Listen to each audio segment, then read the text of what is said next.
ஏசாயா அதிகாரம் 22. தரிசன பள்ளத்தாக்கின் பாரம். உன்னில் உள்ளவர்கள் எல்லாரும் வீடுகளின் மேல் ஏறுவதற்கு உனக்கு இப்பொழுது வந்தது என்ன?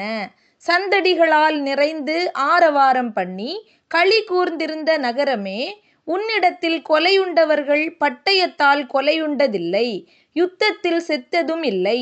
உன் அதிபதிகள் எல்லாரும் ஏகமாய் ஓடி அலைந்தும் வில் வீரரால் கட்டப்படுகிறார்கள். உன்னில் அகப்பட்ட யாவரும் தூரத்துக்கு ஓடியும் ஏகமாய் கட்டப்படுகிறார்கள். ஆகையால் என்னை நோக்கி பாராதேயுங்கள். என் ஜனமாகிய குமாரத்தி பாழாய் போனதின் நிமித்தம் மனங்கசந்து அழுவேன்.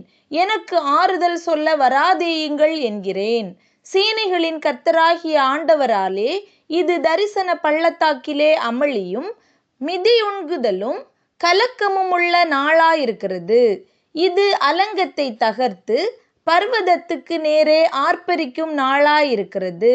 ஏலாமியன் அம்பரா தூணியை எடுத்து இரதங்களோடும் காலாட்களோடும் குதிரை வீரரோடும் வருகிறான். கீர் கேடகத்தை வெளிப்படுத்தும்.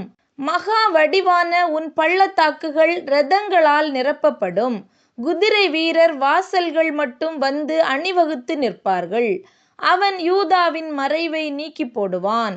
அந்நாளிலே வன மாளிகையாகிய ஆயுத சாலையை நோக்குவாய்.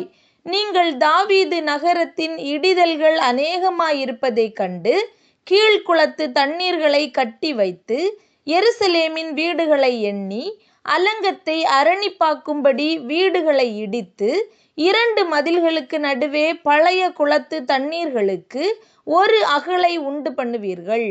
ஆனாலும் அதை செய்தவரை நீங்கள் நோக்காமலும் அதை ஏற்படுத்தி தூரத்திலிருந்து வர பண்ணினவரை கவனியாமலும் போகிறீர்கள். சேனைகளின் கர்த்தராகிய ஆண்டவர் அக்காலத்திலே அளவும் புலம்பவும் மொட்டையிடவும் ரெட்டுடுத்தவும் கட்டளையிட்டார். நீங்களோ சந்தோஷித்து களித்து ஆடு மாடுகளை அடித்து இறைச்சியை சாப்பிட்டு திராட்சரசத்தை குடித்து புசிப்போம் குடிப்போம், நாளைக்கு சாவோம் என்று சொல்வீர்கள்.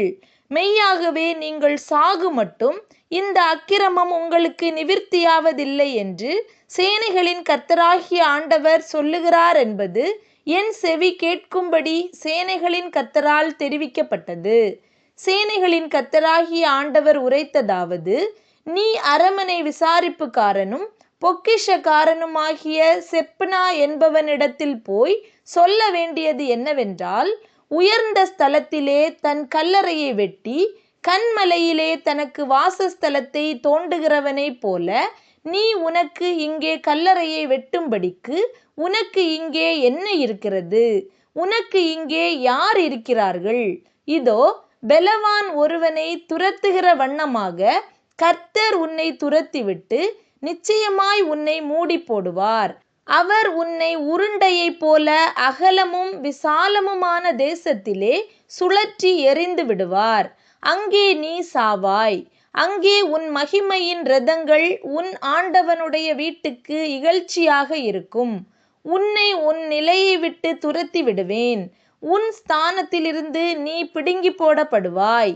அந்நாளிலே இல்க்கியாவின் குமாரனாகிய எலியாக்கீம் என்னும் என் ஊழியக்காரனை நான் அழைத்து உன் வஸ்திரத்தை அவனுக்கு தரித்து உன் கச்சையால் அவனை இடைக்கட்டி உன் அதிகாரத்தை அவன் கையிலே கொடுப்பேன். அவன் எருசலேமின் குடிகளுக்கும் யூதாவின் வம்சத்துக்கும் தகப்பனாயிருப்பான்.